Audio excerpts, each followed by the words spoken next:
시편 48편 1절 말씀 다시 한번 같이 보겠습니다. 시편 48편 1절입니다.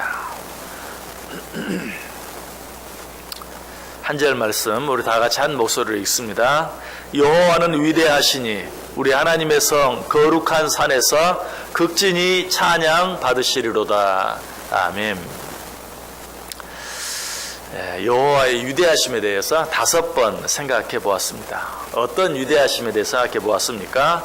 우리 하나님의 능력의 위대하심에 대해서, 그리고 우리 하나님의 사랑의 위대하심에 대해서, 그리고 우리 하나님의 유일성의 위대하심에 대해서, 그리고 우리 하나님의 지혜의 위대하심에 대해서, 그리고 우리 하나님의 인자하심의 위대하심에 대해서 우리가 생각해 보았습니다.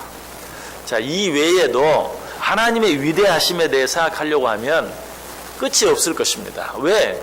우리 하나님은 모든 면에서 위대하시기 때문에, 모든 면에서 뛰어나시기 때문에. 그러나 하나님의 위대하심에 대해서는 여기까지만 생각하고, 하나님이 정말 이처럼 위대하시다면 우리는 그 위대하신 하나님 앞에서 어떻게 해야 하는가? 오늘 시인은 어떻게 해야 한다고 말합니까? 여호와는 위대하시니 우리 하나님의 성 거룩한 산에서 극진히 찬양 받으시리로다. 우리는 위대하신 하나님을 극진히 찬양해야 한다라고 말씀하고 있어요. 시편 96편 4절에도 말합니다. 여호와는 위대하시니 지극히 찬양할 것이요. 똑같은 말이죠. 극진히 찬양할 것이요, 지극히 찬양할 것이요. 또 시편 145편 3절에도 여호와는 위대하시니 크게 찬양할 것이요. 그렇습니다. 우리 하나님은 위대하시기 때문에 극진히 찬양해야 하고, 지극히 찬양해야 하고, 크게 찬양할 수 있어야 돼요. 왜 우리가 하나님을 찬양해야 하는가? 하나님을 찬양하는 데는 이유가 있을 수 없어요. 이유를 붙이는 게 이상해요. 하나님은 창조자이시고 우리는 피조물이기 때문에, 피조물 된 우리는 당연히 하나님을 찬양해야 돼요. 마치 자녀가 부모를 왜 공경해야 합니까? 아무리 공손하게 물어도 자녀가 부모에게 직접 묻든지 선생님에게 묻든지 아니면 다른 사람에게 묻든지 우리는 왜 부모를 공경해야 합니까? 라고 묻는다면 그 묻는 자체가 불경이죠. 아마 그렇게 묻는 사람이 있으면 여러분 먼저 이놈 도대체 어떤 놈이야? 잘못돼도 너무 잘못됐구만 라고 생각할 수밖에 없는 거죠. 하나님을 왜 찬양해야 합니까? 거기에는 이유가 있을 수 없어요. 하나님은 창조자이시고 우리는 피조물이기 때문에, 하나님은 지으신 자시고 우리는 지음을 받은 자이기 때문에, 지음 받은 자는 마땅히 창조자 된 하나님을 찬양할 수 있어야 된다. 그래서 시편 147편 1절은 뭐라고 말하죠? 할렐루야, 우리 하나님을 찬양하는 일이 선함이요 찬송하는 일이 아름답고 마땅하도다. 시편 33편 1절도 너희 의인들아 여호와를 즐거워하라. 찬송은 정직한 자들이 마땅히 할 바로다. 자, 그런데 이 시편 33편에 있는 말씀은 하나님을 찬양하는 것이 마땅하다라고만 말하지 아니하고 찬송은 정직한 자들이 마땅히 할 바로다라고 이야기하고 있죠. 왜 그렇게 이야기할까요? 시편 33편은 하나님을 찬송하지 않는 자는 정직하지 않은 자이다 하는 것을 말하고 싶은 거예요. 그래서 찬송은 정직한 자들이 마땅히 할 바로다. 무슨 말이라고요? 찬송하지 않는 자는 정직하지 못한 자다. 이사야 43장 21절에 이렇게 말해요. 이 백성은 내가 나를 위하여 지었나니 나를 찬송하게 하려 함이니라. 하나님이 우리를 왜 지으셨다고요? 너희로 하여금 나를 찬송하게 하기 위해서. 자, 하나님은 창조자이시고 우리는 피조물 되는다는 사실을 믿으십니까? 그렇다면 하나님의 창조자인 것을 믿고 나는 그의 피조물이라는 사실을 믿는다면 하나님이 나를 왜 창조했는지를 알아야죠. 하나님이 나를 왜 창조했다고요? 나를 찬송하게 하기 위해서. 그러므로 하나님을 찬송하지 않으면서 하나님은 창조자이시고 나는 피조물입니다 라고 말하는 것 자체가 거짓말이에요. 내가 너희를 나를 위하여 지었나니 나를 찬송하게 하려 함이라. 하나님이 그렇게 말씀하셨어요. 그런데 하나님은 창조자라고 말하면서, 나는 피조물이라고 말하면서 하나님을 창조하지 않는다면 거짓말이죠. 그래서 시편 43편이 말하는 것이, 찬송은 정직한 자가 마땅히 할 바로다. 에베소 1장 11절 12절도 말해, 모든 일을 그의 뜻의 결정대로 일하시는 이의 계획을 따라 우리가 예정을 입어 그 안에서 기업이 되었으니 이는 우리가 그리스도 안에서 전부터 바라던 그의 영광의 찬송이 되게 하려 하심이니라. 길게 읽었지만 짧게 말하면, 하나님께서 우리를 기업으로 택하신 이유는 우리로 하여금 그의 영광의 찬송이 되게 하기 위해서. 하나님이 우리를 택하신 이유는 우리로 하여금 하나님을 찬송하는 자 되게 하기 위해서. 한 번 더 묻겠습니다. 하나님이 우리를 택하셨다는 사실 믿으십니까? 자, 그렇다면 하나님이 왜 우리를 택했다고 말합니까? 영광의 찬송이 되게 하기 위해서.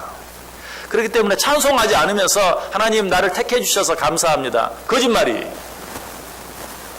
하나님이 정말 나를 택했다는 사실을 믿는다면 우리는 그 하나님을 찬송할 수 있어야 돼요. 보다 놀라운 말씀이 시편 22편에도 나오죠.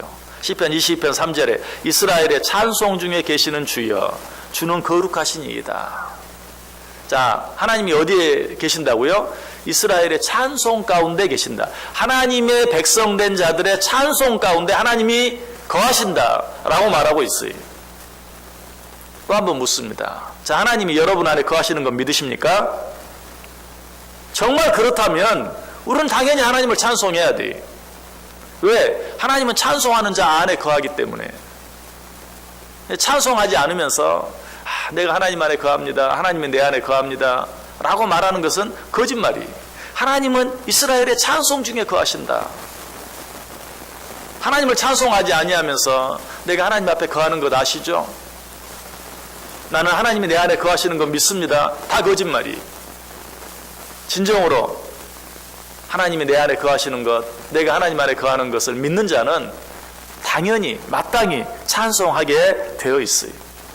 그래서 찬송은 정직한 자의 마땅히 할 바로다라고 이야기하고 있는 것이, 이처럼 피조물 된 우리들, 하나님의 택함을 받은 우리들, 그로 말미암아 하나님의 자녀가 되고 하나님 나라의 백성이 된 우리들은 너나 나나 할 것 없이 당연히 마땅히 하나님을 찬송해야 한다. 자, 그럼에도 불구하고 내가 하나님을 찬양하지 못한다면 그 이유가 무엇입니까? 상황이 너무 힘들고 어려워서, 지금은 찬송할 만한 그런 때가 아니, 지금은 도무지 입에서 찬송이 나오지 않아요. 어떤 상황 때문입니까? 나에게 어떤 문제가 있기 때문입니까? 아닙니다. 우리가 찬송하지 못하는 가장 중요한 이유는 교만하기 때문에 그렇습니다. 하나님 앞에서 정말 나는 너무나 부족하고 너무나 어린 아이와 같은 존재인 것을 온전히 내가 인정하지 못하기 때문에 그래요. 여러분, 솔로몬은 자기 자신을 향해서 뭐라고 말하죠? 열왕기상 3장 7절에 나의 하나님 여호와여, 주께서 종으로 종의 아버지 다윗을 대신하여 왕이 되게 하셨사오나 종은 작은 아이라 출입할 줄을 알지 못하고. 종은 작은 아이라 출입할 줄을 알지 못한다. 즉 겸손한 마음이죠. 이런 마음이 있는 자는 하나님을 찬양할 수밖에 없어요. 이처럼 부족한, 너무나 작은 아이와 같은, 그래서 아무것도 할 수 없는 나를 왕으로 택해 주시니 감사합니다, 하나님을 찬송할 수밖에 없어요.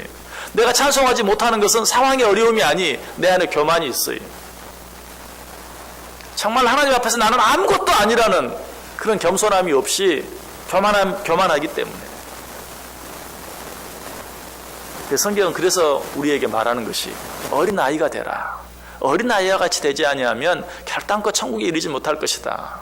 어린아이와 같은 그런 겸손함이 없으면 정말로 늘 기쁘게 찬송할 수가 없어요. 진정한 기쁨을 맛볼 수가 없어요. 그럼 우리는 어린아이와 같은 겸손함을 가지고 늘 하나님을 찬송할 수 있어야 돼. 여호와는 위대하시니 우리 하나님의 성 거룩한 산에서 극진히 찬양 받으시리로다. 여러분, 그런데 하나님을 찬양한다는 것이 꼭 입으로 노래 부르는 것만 말합니까? 그렇지 않아요. 입술로 노래 부르는 것만이 찬송은 아니. 진정한 찬송은 하나님께 진정으로 감사하는 것이. 그 시편 136편 1절 이하에 보면 여호와께 감사하라. 그는 선하시며 그 인자하심이 영원함이로다. 신들 중에 뛰어난 하나님께 감사하라. 그 인자하심이 영원함이로다. 주들 중에 뛰어난 주께 감사하라. 그 인자하심이 영원함이로다. 홀로 큰 기이한 일들 행하시는 이에게 감사하라. 그 인자하심이 영원함이로다. 자, 이 말씀은 오늘 본문과는 아주 다른 내용 같지만 사실은 정확히 똑같아요. 자, 여호와께 감사하라. 그는 선하시며 그 인자하심이 영원함이로다. 우리 어떤 거 생각했죠? 우리 하나님은 그 인자하심에 있어 영원하다 그랬어요. 그러므로 너희는 그 인자하심이 위대하신 하나님께 감사하라 라고 말하고 있죠. 신들 중에 뛰어난 하나님께 감사하라. 우리 또 하나님의 위대하심 뭐 생각하겠습니까? 모든 신들 가운데 뛰어나신 유일하신 하나님께 찬송하라 라고 오늘 본문이 말하고 있죠. 그런데 시편 146편은 신들 중에 뛰어난 하나님께 감사하라. 또 주들 중에 뛰어난 주께 감사하라. 같은 말씀이죠. 홀로 큰 기이한 일들 행하시는 이에게 감사하라. 우리 하나님의 위대하신 가운데 맨 먼저 생각한 게 뭐였어요? 하나님의 능력의 위대하심. 홀로 큰 기이한 일들 행하시는 이에게 감사하라. 이 말도 능력이 위대하신 하나님께 감사하라. 그런데 오늘 본문은 위대하신 하나님을 찬양하라 라고 말하고 있고 시편 136편은 위대하신 하나님께 감사하라 라고 말하고 있어요. 결국은 같은 것이, 진정한 찬양은 무엇인가? 감사해. 하나님 앞에 늘 감사해. 여러분, 하나님 감사합니다. 감사합니다. 감사합니다. 여러분, 이거 찬양이 아니, 찬양이 진정으로 하나님께 감사하는 것, 그것이야말로 아름다운 찬양이요 하나님이 받으실 만한 찬양이다. 또 한 가지, 하나님을 찬양한다는 것은 입술로 노래하는 것만 말하는 것이 아니, 뭘 말합니까? 시편 96편 4절에 보면 여호와는 위대하시니 지극히 찬양할 것이요 라고 말하고 곧바로 모든 신들보다 경외할 것임이라. 여호와는 위대하시니 지극히 찬양할 것이요 모든 신들보다 경외할 것이라. 진정한 찬양은 뭔가? 하나님 앞에서 두려워할 줄 아는 거예요. 하나님 앞에서 두려워할 줄 아는 것, 그것이 하나님을 찬양하는 거예요. 하나님을 찬양한다는 말은 뭐죠? 하나님을 높인다는 거예요. 하나님을 높인다는 말은 뭡니까? 그 앞에서 두려워 떨 줄 아는 것이, 그것이 하나님을 찬양하는 것이. 오늘 말씀은 말합니다. 위대하신 하나님을 극진히 찬양할지어다.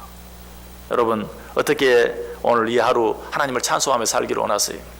입술의 노래로 물론 우리는 하나님을 찬송할 수 있어야 돼요.